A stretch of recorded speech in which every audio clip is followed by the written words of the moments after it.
بسم اللہ الرحمن الرحیم الحمدللہ والصلاة والسلام علی رسول اللہ وبعد۔ ناظرین السلام علیکم ورحمۃ اللہ وبرکاتہ۔ باب دعوت الیہود والنصارى وعلی ما یقاتلون علیہ، یہود اور نصارہ کو کیوں کر دعوت دی جائے اور کس بات پر ان سے لڑائی کی جائے، اور ایران اور روم کے بادشاہوں کو نبی اکرم صلی اللہ علیہ وسلم کا خطوط لکھنا اور لڑائی سے پہلے اسلام کی دعوت دینا۔ 2938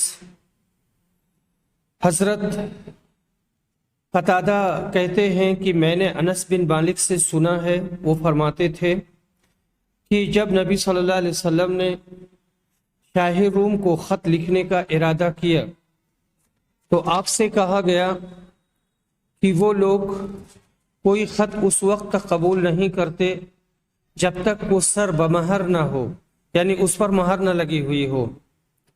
چنانچہ نبی صلی اللہ علیہ وسلم نے ایک چاندی کی انگوٹھی بنوائی، گویا دست مبارک پر اس کی سفیدی میری نظروں کے سامنے ہے۔ اس انگوٹھی پر محمد رسول اللہ کھدا ہوا تھا۔ مقصد یہ ہے کہ اسلام کی دعوت باضابطہ تحریری طور پر سربراہ کی مہر سے مزین ہونی چاہیے۔ یہ جب ہے کہ شاہان عالم کو دعوتی خطوط لکھے جائیں، اس سے تحریری تبلیغ کا بھی مسنون ہونا ثابت ہوا۔ حدیث نمبر 2939، عبید اللہ بن عبداللہ بن عتبہ یہ روایت کرتے ہیں کہ انہیں عبداللہ بن عباس نے خبر دی کہ رسول صلی اللہ علیہ وسلم نے اپنا خط کسریٰ کے پاس بھیجا۔ آپ نے ایلچی سے یہ کہا تھا کہ وہ آپ کے خط کو بحرین کے گورنر کو دے دیں، بحرین کا گورنر اسے کسریٰ کے دربار میں پہنچا دے گا۔ جب کسریٰ نے مکتوب مبارک پڑھا تو اسے اس نے پھاڑ ڈالا۔ مجھے یاد ہے کہ سعید بن مسیب نے بیان کیا تھا کہ پھر نبی صلی اللہ علیہ وسلم نے اس پر بددعا کی تھی کہ وہ بھی پارا پارا ہو جائے، چنانچہ ایسا ہی ہوا۔ تواریخ میں مذکور ہے کہ فرزند کسریٰ جو ایک نوجوان عیاش قسم کا آدمی تھا اور وہ موقع کا انتظار کر رہا تھا کہ اپنے والد کسریٰ کو ختم کر کے جلد سے جلد تخت اور خزانوں کا مالک بن جائے۔ چنانچہ جب کسریٰ نے یہ حرکت کی، اس کے بعد جلد ہی ایک رات کو اس کے لڑکے نے کسریٰ کے پیٹ پر چڑھ کر اس کے پیٹ میں چھرا گھونپ دیا اور اسے ختم کر دیا۔ بعد میں وہ تخت و تاج کا مالک بنا تو اس نے خزانوں کا جائزہ لیتے ہوئے خزانے میں ایک دوا کی شیشی پائی جس پر قوت باہ کی دوا لکھا ہوا تھا۔ اس نے سوچا کہ والد صاحب اسی دوا کو کھا کھا کر آخر تک داد عیش دیتے رہے، مجھ کو بھی دوا کھا لینی چاہیے۔ در حقیقت اس شیشی میں سم الفار تھا۔ اس نے اس کو کھایا اور فوراً ہی وہ بھی ختم ہو گیا اور مر گیا۔ اس طرح اس کی سلطنت پارا پارا ہو گئی اور عہد فاروقی میں سارا ملک اسلامی قلمرو میں شامل ہو گیا، اور اللہ کے سچے رسول صلی اللہ علیہ وسلم کی دعا نے پورا اثر دکھلایا۔ کرمانی وغیرہ میں ہے کہ اس کے لڑکے کا نام خیروے تھا، جس نے اپنے باپ پرویز نامی کا پیٹ چاک کیا، اور 6 ماہ بعد خود بھی وہ مذکورہ زہر کھا کر ہلاک ہو گیا۔ عہد فاروقی میں حضرت سعد بن ابی وقاص کے ہاتھوں یہ ملک فتح ہوا۔ یہاں روایت میں یہی خسرو پرویز مراد ہے جو لقب کسریٰ سے یاد کیا گیا۔ باب دعاء نبی صلی اللہ علیہ وسلم الی الاسلام والنبوہ وَأَلَّا يَتَّخِذَ بَعْضُهُمْ بَعْضًا أَرْبَابًا مِّن دُونِ اللَّهِ، نبی کریم صلی اللہ علیہ وسلم کا غیر مسلموں کو اسلام کی طرف دعوت دینا اور اس بات کی دعوت کہ وہ اللہ کو چھوڑ کر باہم ایک دوسرے کو اپنا رب نہ بنائے، اور اللہ کے اس فرمان کا بیان ما كان لبشر ان يؤتيه الله الكتاب والحكم والنبوة ثم يقول للناس كونوا عبادا لي من دون الله، کسی بندے کے لیے یہ لائق نہیں کہ اگر اللہ تعالیٰ اسے کتاب و حکمت عطا فرمائے تو پھر وہ لوگوں سے کہے کہ اللہ کو چھوڑ کر میرے بندے بن جاؤ۔ امام بخاری رحمہ اللہ بتلانا یہ چاہتے ہیں کہ اسلامی جہاد کا مقصد عظیم محض ملک گیری ہرگز نہیں، بلکہ اس کا مقصد عظیم محض اللہ پاک کے دین برحق اسلام کو ہر ملک میں پھیلانا ہے، تاکہ دنیا میں ہر جگہ اللہ کی حکومت کا تصور اشاعت پائے اور دنیا امن و امان کا گہوارہ بن جائے، اور کوئی انسان دوسرے لوگوں پر ایسی برتری اپنے لیے نہ اختیار کرے کہ لوگ اسے خدائی درجہ میں سمجھنے پر مجبور ہو جائے۔ اسلامی جہاد کا مقصد عبادت الہی اور مساوات انسان کو فروغ دینا ہے، اور اس ملوکیت کو جڑ سے اکھاڑنا ہے جس میں ایک انسان تخت پر بیٹھ کر اپنے دوسرے ہم جنس انسانوں سے اپنی خدائی تسلیم کرائے، حتیٰ کہ انبیاء و رسول جو مقبولان بارگاہ الہی ہوتے ہیں ان کو بھی یہ لائق نہیں کہ وہ خدائی کے کچھ حصے دار بننے کا دعویٰ کر سکیں۔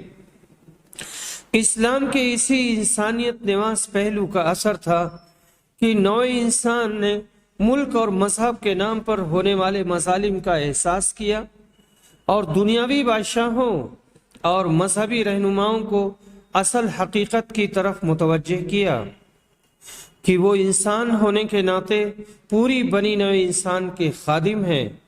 اگر وہ اپنی حدود سے آگے بڑھیں گے تو ان کا مقام رفعت ذلت سے تبدیل ہوگا۔ آج جمہوریت اور مساوات کی جو لہریں دنیا میں موجزن ہیں، ان کو پیدا کرنے میں اسلام نے ایک زبردست کردار ادا کیا ہے۔ حدیث نمبر 2940، عبداللہ بن عباس رضی اللہ عنہ روایت کرتے ہیں کہ رسول صلی اللہ علیہ وسلم نے قیصر کو ایک خط لکھا جس میں آپ نے اسے اسلام کی دعوت دی تھی۔ دہیا کلبی کو آپ نے مکتوب دے کر بھیجا اور انہیں حکم دیا تھا کہ مکتوب بصرہ کے گورنر کے حوالے کر دیں۔ وہ اسے مکتوب بصرہ کے گورنر کے حوالے کر دیں، وہ اسے قیصر تک پہنچا دے گا۔ جب فارس کی فوج اس کے مقابل میں شکست کھا کر پیچھے ہٹ گئی اور اس کے ملک کے مقبوضہ علاقے واپس مل گئے، تو اس انعام کے شکرانہ کے طور پر جو اللہ تعالیٰ نے اس کا ملک اسے واپس دے کر ان پر کیا تھا، ابھی قیصر حمص سے ایلیا یعنی بیت المقدس تک پیدل چل کر آیا تھا۔ جب اس کے پاس رسول اللہ صلی اللہ علیہ وسلم کا نامہ مبارک پہنچا اور اس کے سامنے پڑھا گیا تو اس نے کہا کہ اگر ان کی یعنی نبی اکرم قوم کا کوئی شخص یہاں ہو تو اسے تلاش کر کے لاؤ، تاکہ میں اس رسول کے متعلق اس سے کچھ سوالات کروں۔ حدیث نمبر 2941، ابن عباس نے بیان کیا کہ مجھے ابو سفیان نے خبر دی کہ قریش کے قافلے کے ساتھ وہ ان دنوں شام میں مقیم تھے۔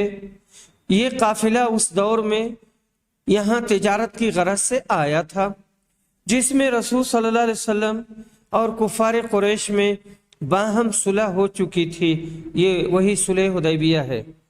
ابو سفیان نے کہا کہ قیصر کے آدمی کی ہم سے شام کے ایک مقام پر ملاقات ہوئی اور وہ مجھے اور میرے ساتھیوں کو اپنی معیت میں قیصر کے دربار میں بیت المقدس لے کر چلا۔ پھر جب ہم ایلیا یعنی بیت المقدس پہنچے تو قیصر کے دربار میں ہماری باریابی ہوئی۔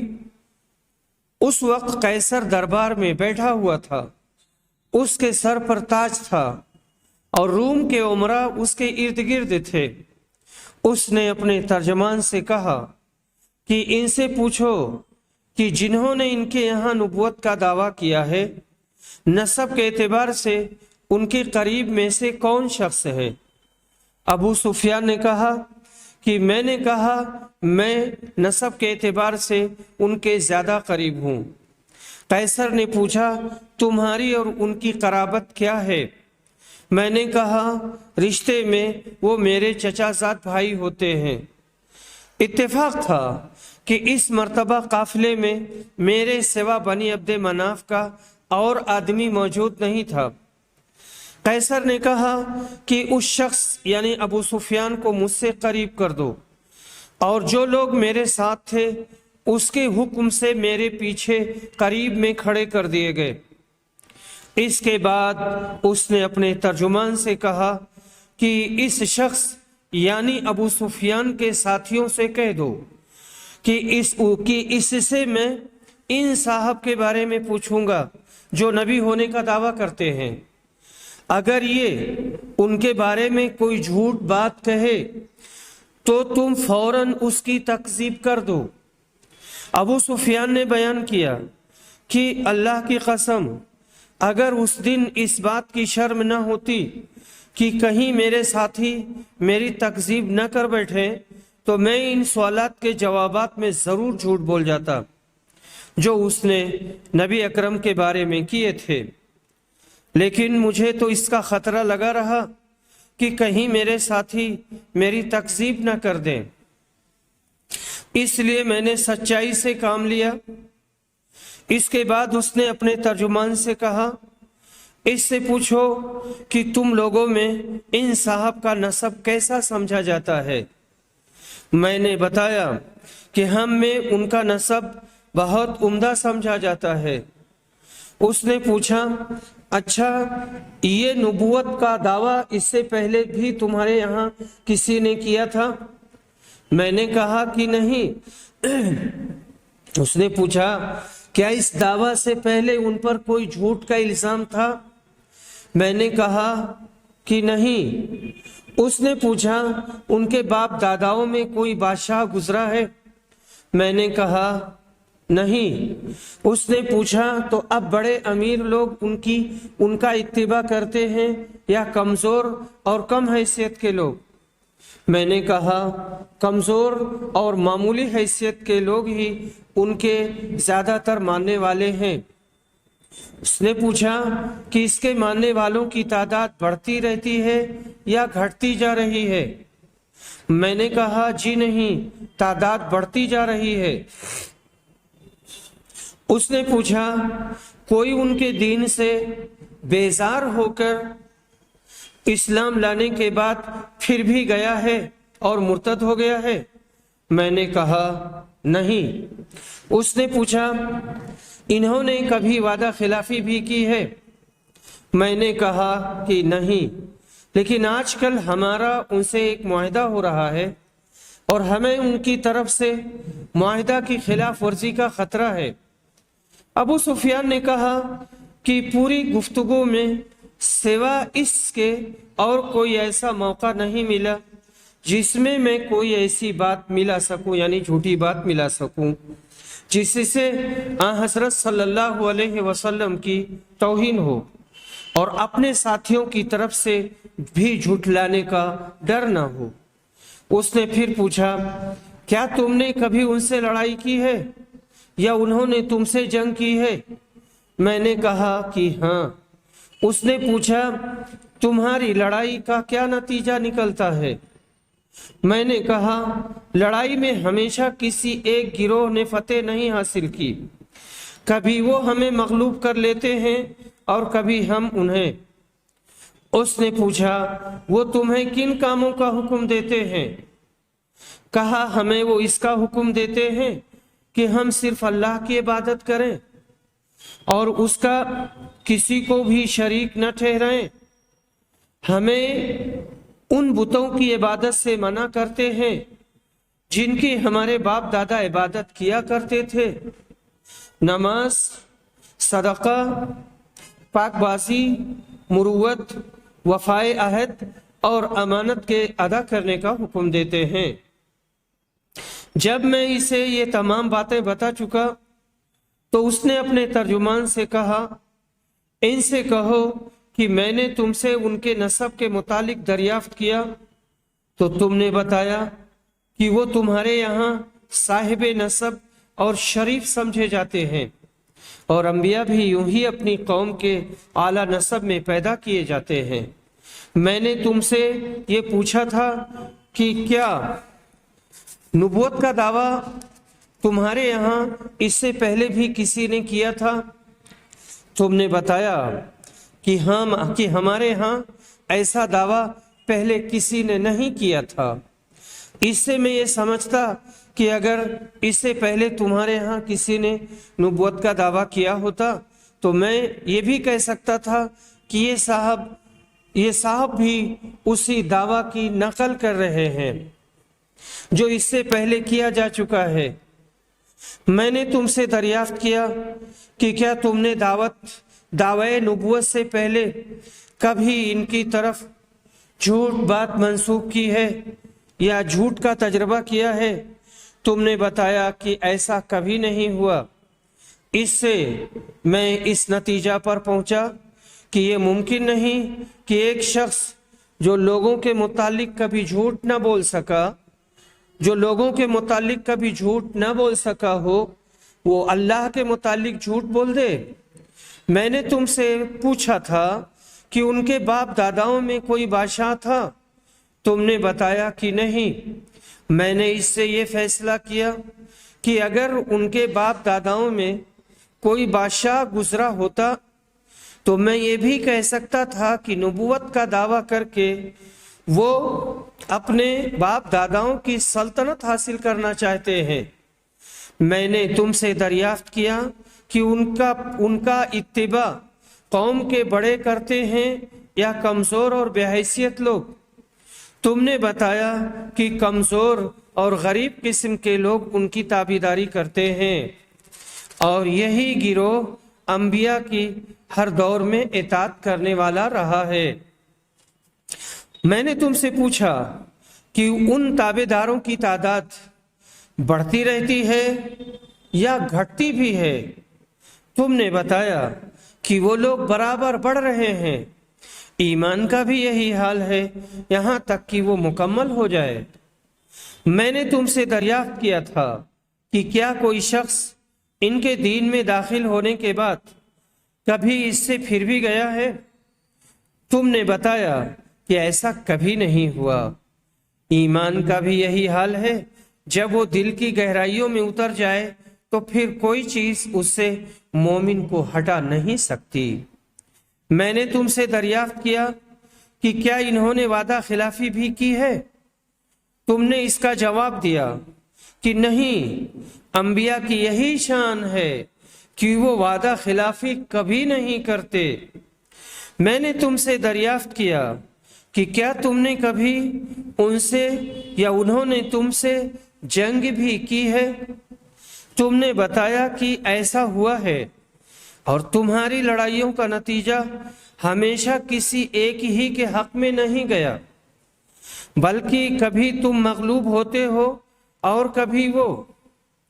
انبیاء کے ساتھ بھی ایسا ہی ہوتا ہے، وہ امتحان میں ڈالے جاتے ہیں لیکن انجام انہی کا بہتر ہوتا ہے۔ میں نے تم سے دریافت کیا کہ وہ تم کو کن کاموں کا حکم دیتے ہیں؟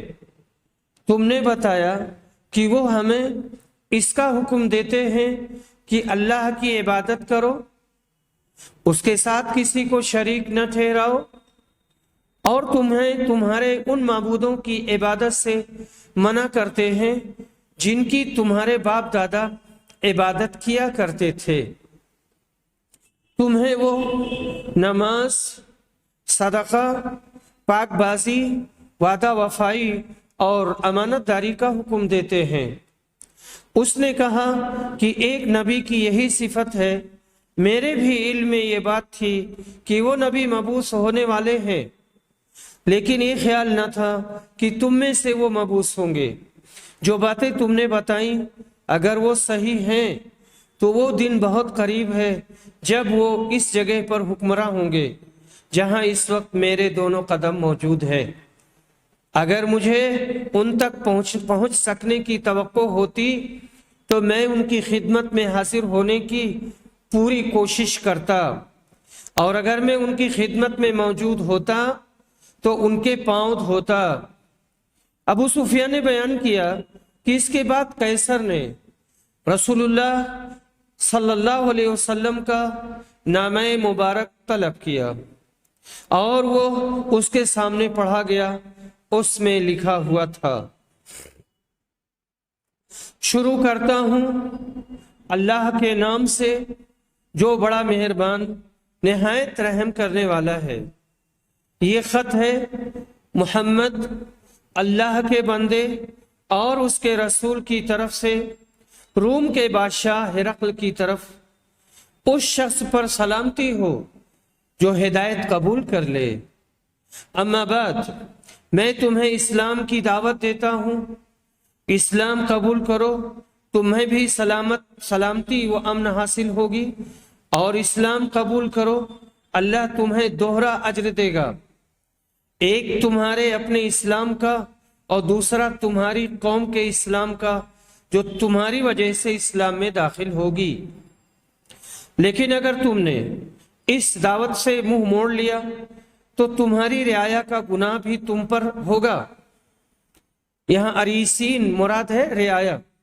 اور اے اہل کتاب، ایک ایسے کلمہ پر آ کر ہم سے مل جاؤ جو ہمارے اور تمہارے درمیان ایک ہی ہے، یہ کہ ہم اللہ کے سوا اور کسی کی عبادت نہ کریں، نہ اس کے ساتھ کسی کو شریک ٹھہرائیں، اور نہ ہم میں سے کوئی اللہ کو چھوڑ کر آپس میں ایک دوسرے کو پروردگار بنائے۔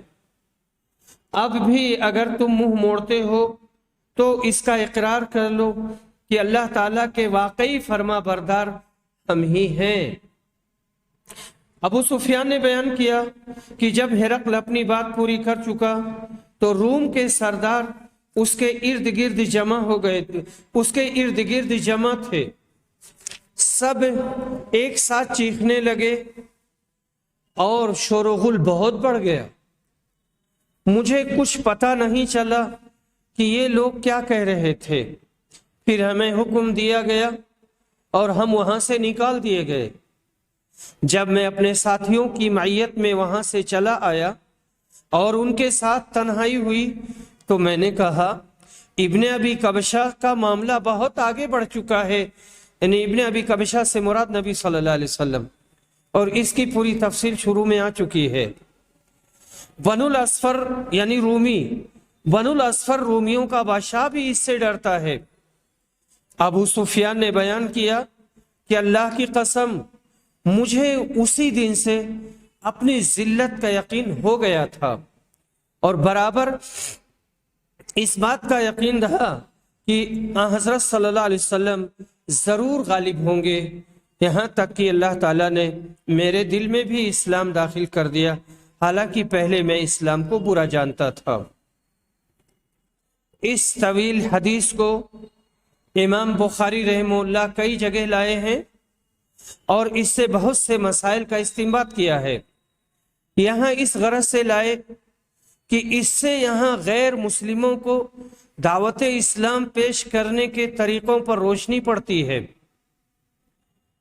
اس میں ہرقل کی طرف دعوت اسلامی کا ذکر ہے، جس کا لقب قیصر تھا۔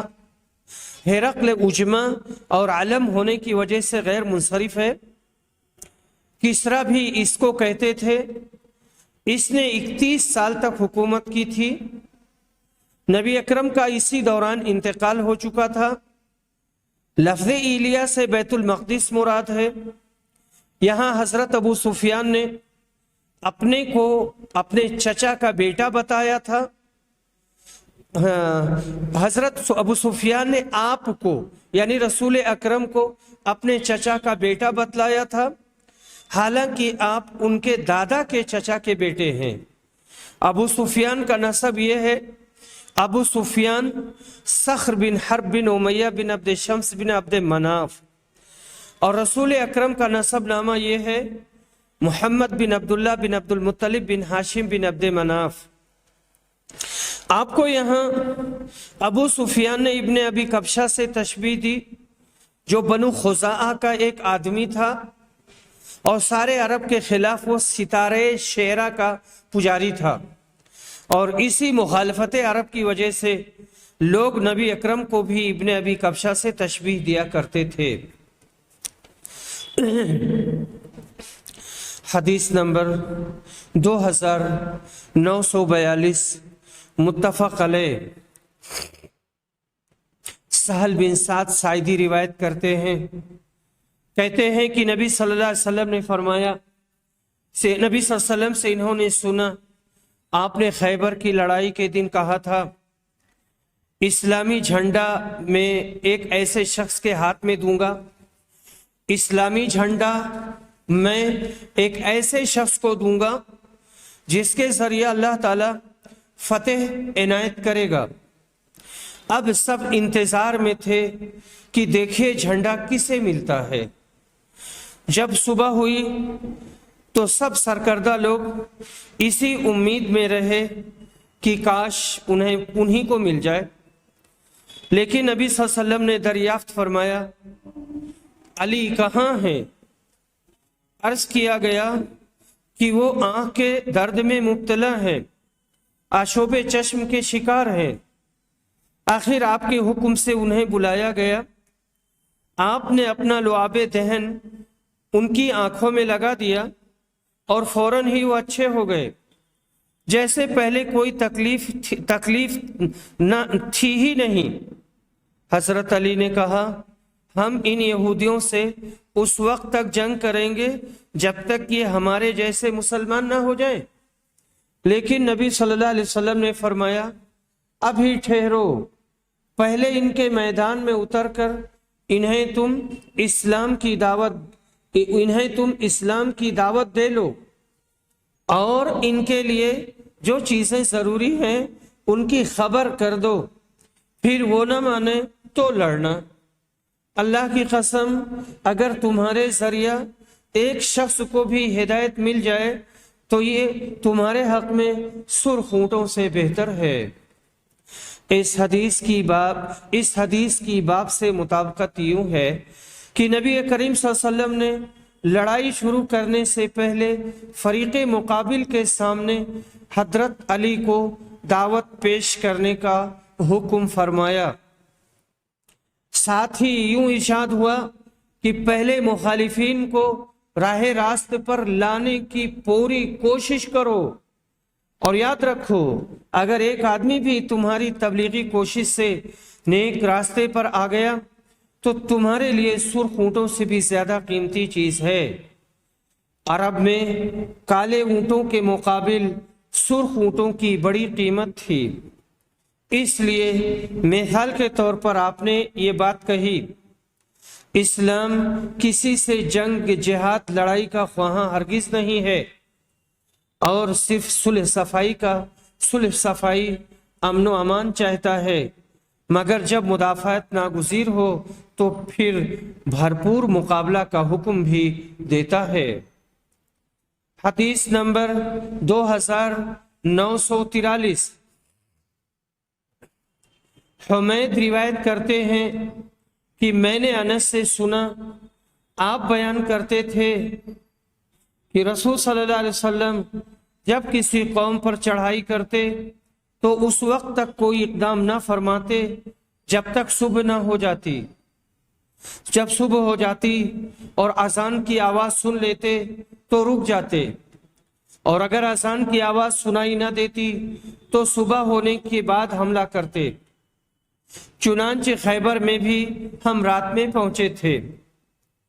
حدیث نمبر 2944 انس بن مالک رضی اللہ عنہ روایت کرتے ہیں کہ نبی صلی اللہ علیہ وسلم جب ہمارے ساتھ مل کر غزوہ کرتے تھے۔